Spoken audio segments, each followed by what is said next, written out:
One of the most fiercely debated issues in the European Union, the question of refugee resettlement, was put to a referendum vote in Hungary on Sunday. The result? A landslide with no legal weight. More than 90% of voters sided with the Hungarian government against the prospect of European Union-dictated refugee resettlement.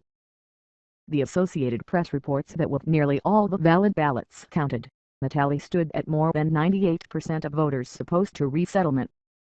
But fewer than half the country's voters cast a ballot at all, turnout low enough to make the entire referendum invalid. On top of that, a small but noteworthy percentage of voters intentionally cast a botched ballot to protest the referendum. The referendum was described as a Brussels or Budapest question, the AP reports, with the ballot asking, "Do you want the European Union to be able to prescribe the mandatory settlement of non-Hungarian citizens in Hungary even without the consent of Parliament?" NPR's Soraya Sarkadai Elson explained on Morning Edition that mandatory settlement isn't part of the European Union's currently stated plans. That is definitely not what Brussels was proposing, she says.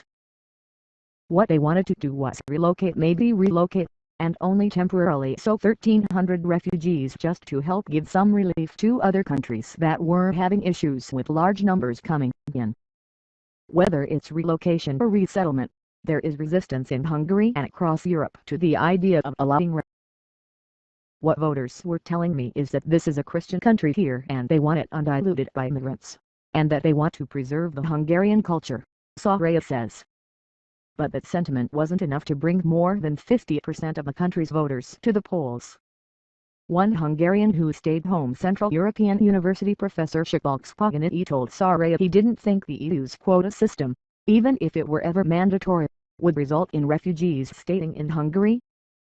They'd go to Sweden or Germany, where they could have a better life, he predicted. And of those who did head to the polls, an estimated 6% of voters cast a defaced ballot, Soraya says.